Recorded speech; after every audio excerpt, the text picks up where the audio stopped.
Hey guys, if there's one thing I love, it's the fact that my show is able to bring so much happiness and joy to you and so many others on a regular basis. I know I say this all the time, but honestly, I do love you guys, and all I want to do is just give you more and more of what I've got. So on that note, welcome one and all to my first installment of Christmas in July. Since they say that we should keep the spirit of Christmas all throughout the year, we're going to look at some of the worst holiday movies ever made. So, let's kick things off with Rudolph and Frosty's Christmas in July. Today's movie features our favorite Yuletide freak of nature, Rudolph the Red-Nosed Reindeer, and the most notorious Iceman since Mr. Freeze, Frosty the Snowman. It was produced by Rankin Bass, yet unlike our title characters' respective movies that had nothing to do with each other, this movie tries to tie them into a shared cinematic universe. Sadly, this idea wouldn't work until several decades after this movie's release, and even more sad, it would go back to not working again only a few years later. The first thing that bugs me is the way that our main characters were designed. Why does Rudolph have smaller antlers than he did at the end of his first movie, and why is Frosty wearing orange? Rudolph is not a little kid, and those are not winter colors. We're also introduced to Frosty's family. He met his wife Crystal in the movie Frosty's Winter Wonderland, and then they had some kids with completely interchangeable personalities. There must not have been any magic in that old condom he found.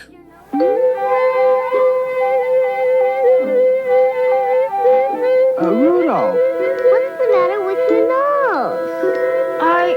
I don't know. It's going out. Don't worry, Rudolph. They have pills for that sort of thing now. In all seriousness, though, we do see Rudolph's nose burn out later on in the movie, and it is a pretty big deal. However, there is only one thing that can make his nose go out, and that one thing is not happening right here. So what the hell is going on? I have no idea. Maybe the Pocket Beans Fairy is drunk. After the opening credits, we're greeted by Santa Claus himself, played once again by Mickey Rooney. He played Santa in Santa Claus is Coming to Town, which means that movie is now in continuity with Frosty and Rudolph too. And strangely enough, this shared cinematic universe does not hinge on an innocent little girl losing her mind and dooming all of humanity. F*** you, John Negroni. Anyway, Santa gives us a little backstory of our villain. Long before I came to the North Pole, all this territory was ruled over by a powerful magic king of the North Pole named Winterbolt. Since Santa Claus is Coming to Town is tied in with this movie's continuity, wouldn't it make more sense if the territory was ruled by the Winter Warlock? Mr. Warlock, if you please! He tells of how this Winterbolt guy terrorized the land, but was then stopped by Lady Boreal, Queen of the Northern Lights. She puts him into a death-like sleep just long enough for Santa to get himself established at the North Pole, but her power eventually fades away, allowing Winterbolt to rise again.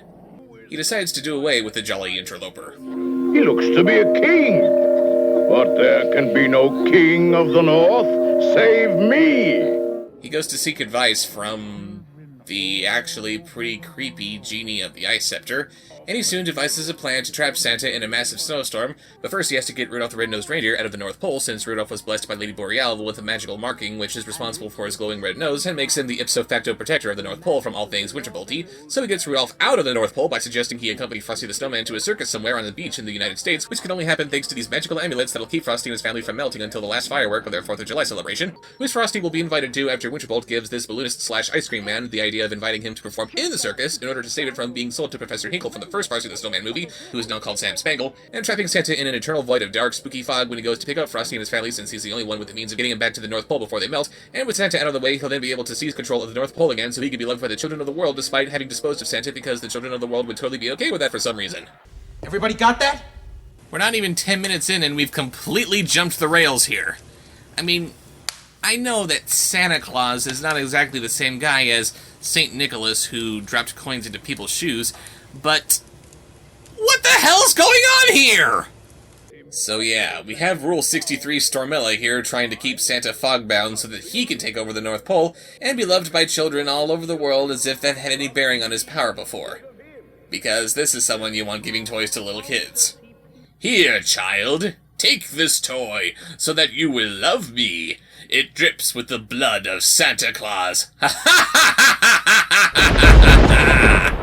Oh, and, you might have figured out one really big problem with Winterbolt's plan, aside from how ridiculously and pointlessly elaborate it is. He has the power of suggestion. If he can plant ideas into people's heads and get them to do what he wants, why doesn't he just give Santa the idea of walking off of a cliff or something? Also, why give Rudolph this retcon of being blessed by Boreal so that he now has her power of the Northern Lights? His story of overcoming adversity and saving the day with the very thing that caused him nothing but heartache was great, but now apparently it was the will of the gods this whole time? And worst of all, it's granted to him when he's only a few minutes old. Does he have any idea what's happening? Why not bequeath this godly gift to one of Santa's more seasoned flyers, like Donner or Comet? Or is Rudolph supposed to be the Messiah or something? Your nose will glow so long as you use it for good. If you are tempted, even once, to use it for an evil purpose, it will be extinguished forever. Do you understand? I don't even know who I am! And one misuse of his nose and he loses it forever? Evil wouldn't exist at all if it didn't know how to present itself as something good. Can't you give this newborn child some kind of leeway? What about the time he got excited over how Clarice thought he was cute? Or the time he kept his nose on when his friends were trying to get some sleep? He wasn't using his nose for good during those times, so shouldn't he have lost its power? Rudolph the Red-Nosed Reindeer didn't know how to use his nose, because the fairy did not give him any directions that were easy to understand. All of the other reindeer wondered what the f*** was that. They never questioned it further, because he used it improperly and therefore lost it forever. What was even the point of giving it to him? Back to the plot. This guy named Milton comes in to get some more ice cream for his circus by getting it from a secret cache at the North Pole, because, of course, that's the best way to keep ice cream cold and get it to where you want to sell it in a timely fashion. Winterbolt gives them the idea to take Frosty and Rudolph to the circus to save it from going under, and away they go. Oh, and, you remember me saying that Santa was the only one who could get Frosty home in a reasonable amount of time? That wasn't his idea. Check this out.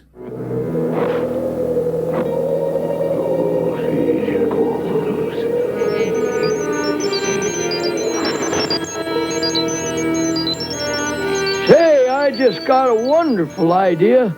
I'm just gonna walk off a cliff because Winterbolt listened to Bob Show's suggestion. Yeah, he gets the idea because Winterbolt gave him the idea. This whole movie could be over in 2 seconds since, I repeat, Winterbolt has the power to twist the wills of men! Ugh. Anyway, Rudolph, Frosty, and who gives a crap make it to Boringville, USA. Oh, Frosty, it's lovely. It is? With the way you've only been exposed to winter your entire lives, the beauty of spring and summer that you should be experiencing should be done up in bright, vibrant colors. Combine that with your typical circus imagery, we should be getting a real treat for the eyes. But instead, we got this bland, muted pile of dirt that's home to the ugliest circus I've ever seen. Ugh.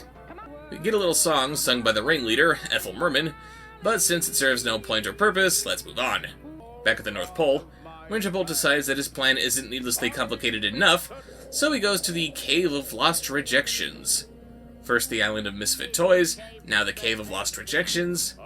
The North Pole is a very discriminating place, isn't it? Who could he be looking for in a place like this?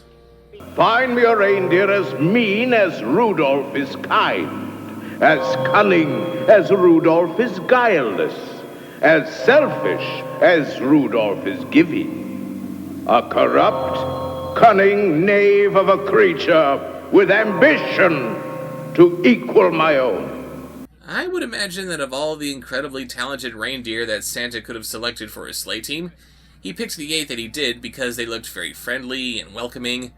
In the event that he's actually spotted, he wants to look as presentable as possible. Winterbolt, however, is seeking a reindeer who is mean, selfish, ambitious, a corrupt, cunning knave of a creature. He finds the cell this deplorable delinquent is festering in, and he reveals the vile monstrosity to the world.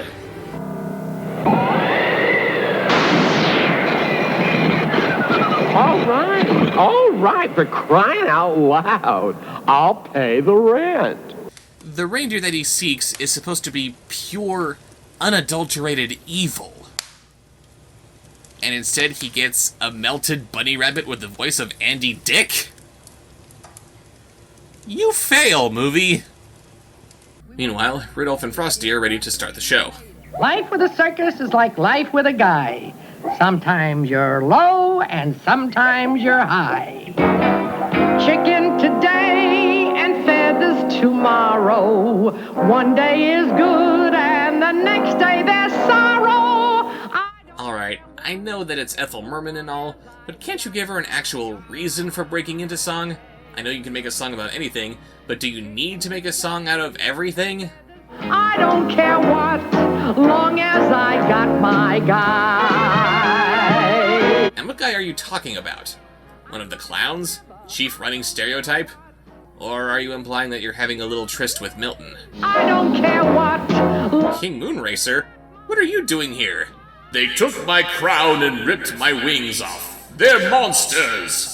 Scratcher gets to the circus thanks to Winterbolt slipping him some of Santa's magic feed corn, which was the explanation for the reindeer flying in Santa Claus is Coming to Town, but which was never a thing in Rudolph the Red-Nosed Reindeer.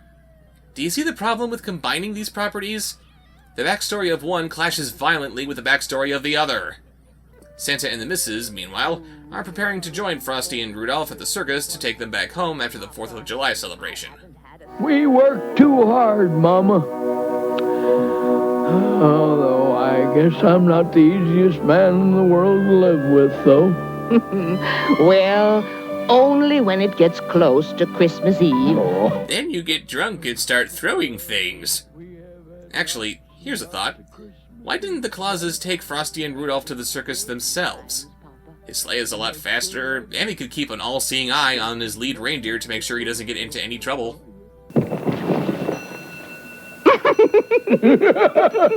For someone who makes his living off of carrying millions of toys in a little tiny sack, shouldn't Santa be better at packing his bags than this? Now that Santa's on his way, Winterbolt casts a spell to throw him off course. You fog to blind, and snow to bury, wind to tear the heart that's merry, ice and gale, and sleet and hail. Santa must in his mission fail. I'm a little teapot, short and stout. This is my handle, and this is my spout! Look!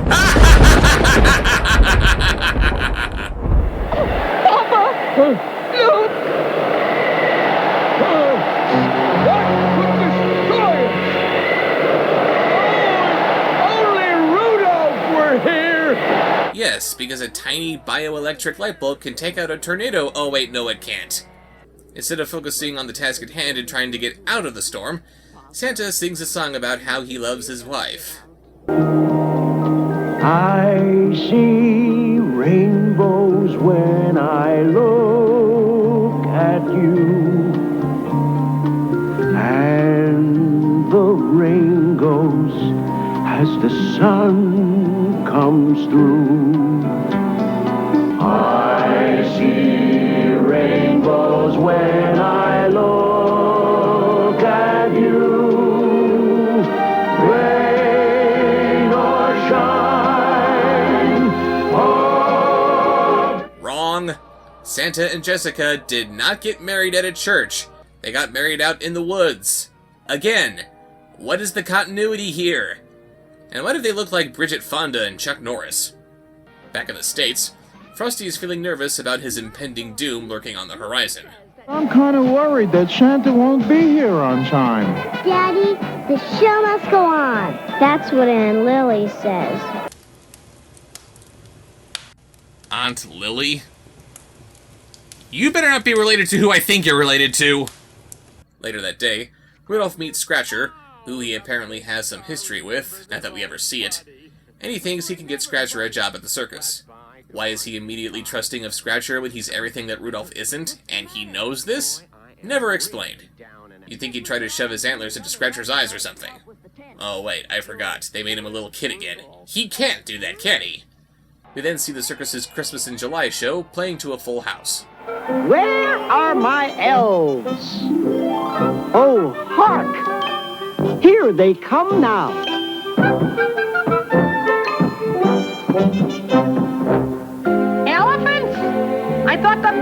were gonna play the elves. They were, but they left because you kept on calling them midgets. After Rudolph does his act where he dissolves a thick cloud of fog with his nose, because tiny electric lights can do that, Scratcher gets Rudolph to help deliver the box office receipts. But gasp! He actually delivers it to Professor Hinkle! Rudolph discovers that he's been duped, which means that his wrongdoing has diminished his power. Winterbolt then shows up just as the fireworks show is nearing its end, and he can fix it so the Frosties can continue on without melting, so long as Rudolph maintains that he intentionally aided in the theft. Why doesn't Rudolph just tell them the truth, let the Frosties melt, take their personal items back to the North Pole, rebuild them, then dress them up in said personal items? Wouldn't their psychotropic energy bring them back to life just like it did in the first movie? No, of course he doesn't do that, and the Frosties don't melt like they thought they would. Relax, Crystal. We aren't gonna melt. See? Why, you're right. Mommy, we're saved. Oh, Daddy, we're not gonna melt. Congratulations. Now you don't have to worry. You get to live while I'm stuck with being accused of a crime I didn't commit. Whoop-de-f***ing-do! Rudolph sings a song about how life's gonna suck for him now, and he tries to dull the pain with a little reindeer coke. Lady Boreal then appears before him to offer some advice on how to get his power back. Is there any reason why she can't give it back to him herself? Be brave. Be very brave. And the star in the snowflake will return. You mean there's a chance my nose will light up again? Be brave. Be very brave. Be vague. Be very vague. Then all of a sudden, Big Ben the Whale from Rudolph's Shiny New Year shows up. Why not just have Felix Flanken make an appearance while we're at it? And that's the whole story, Big Ben. Oh, that's terrible. Rudolph, you gotta get your nose back. I can't. If I tell the truth, that means Frosty has to melt. And since you just told Big Ben the truth, you killed Frosty! You bastards! Speaking of, Frosty offers to give his magic hat to Winterbolt if he agrees to give Rudolph's power back. This would make for a good little moment to show how much Frosty really cares for Rudolph if it was actually his idea. But no, it's yet another idea planted by Winterbolt himself, making me wonder why he doesn't just make Frosty give him the hat with nothing in exchange for it. Apparently, Winterbolt wants to make his own army of snowtroopers, so why does he need to bargain with Frosty so that Rudolph's nose will start working again? Which, by the way, he is actually incapable of doing. If you want the hat, just take it! What's Frosty gonna do? So yeah, Frosty gives Winterbolt the hat, much to his family's horror. Oh, no. No. Don't look, children. I get that this is supposed to be terrible, but they don't know that his hat was taken from him. For all they know, his hat was just blown away by a gust of wind. Oh dear, Frosty's lost his hat again. Come on, kids, let's go find Daddy's hat. Rudolph manages to get the hat back from Winterbolt, and I guess that act of bravery is enough to re-energize his nose. Oh no! No! It's impossible! Search your feelings! You know it to be true! Wouldn't it make more sense if it was the hat that gave him that extra little magical boost that gives him his power back? Technically, he was acting pretty brave as soon as he started chasing Winterbolt. Shouldn't that have been enough? Actually, no. Wouldn't it be considered brave of him to take the fall for that crime, since doing so means that his friends will live? That's pretty magnanimous right there. Why didn't that work? Hours later... Oh, Daddy. But, can he get another hat, Mommy? Children, remember him as he was. Hey, Crystal, why don't you just kiss him again? Shouldn't that bring him back to life like it did in Frosty's Winter Wonderland? Rudolph comes back with the money so he can save the circus. Hey, you got your beak back. That's not all we've got back. Baby got back. He gives back the money and Frosty's hat, then Rudolph and Frosty sing a reprise of We're a Couple of Misfits. We're a couple of misfits. We're a couple of misfits. What's the matter with misfits? That's where we fit in. Meanwhile, poor Hermie is watching this from the North Pole. My God. Rudolph, I thought this was our song. And why is Frosty singing this song? Rudolph has lived his entire life as a freak of nature, finding scorn and ridicule everywhere he looked.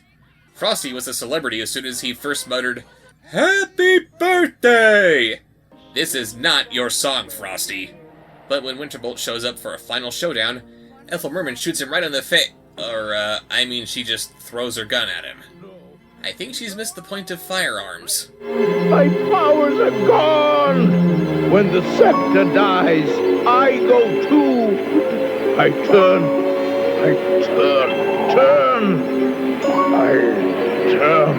into a tree.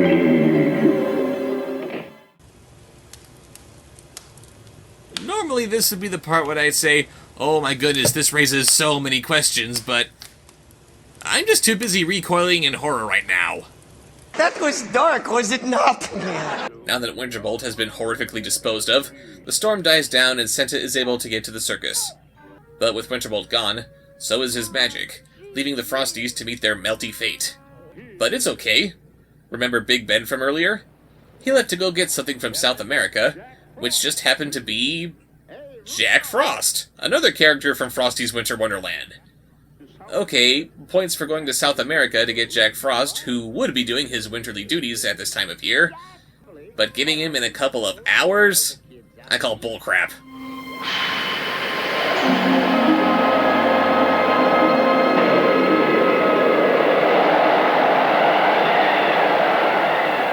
Happy birthday! Oh my god, we're in horrible pain!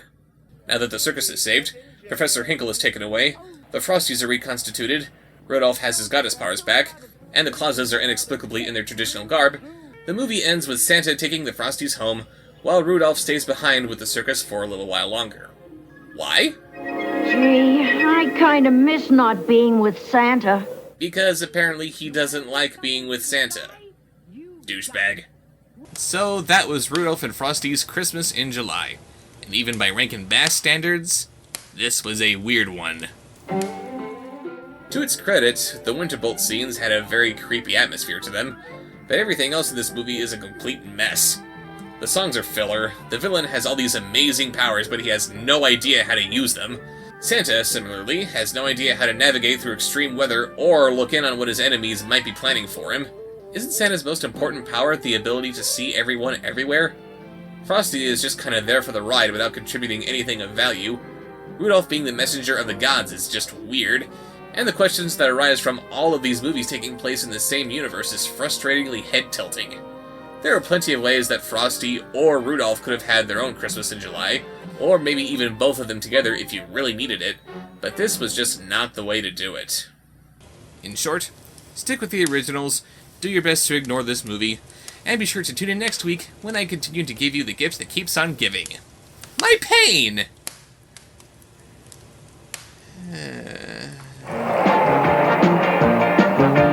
Rocking around the Christmas tree at the Christmas party hop.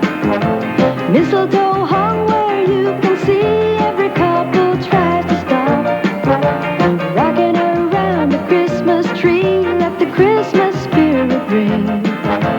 Later we'll have some pumpkin pie and we'll do some caroling.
follow.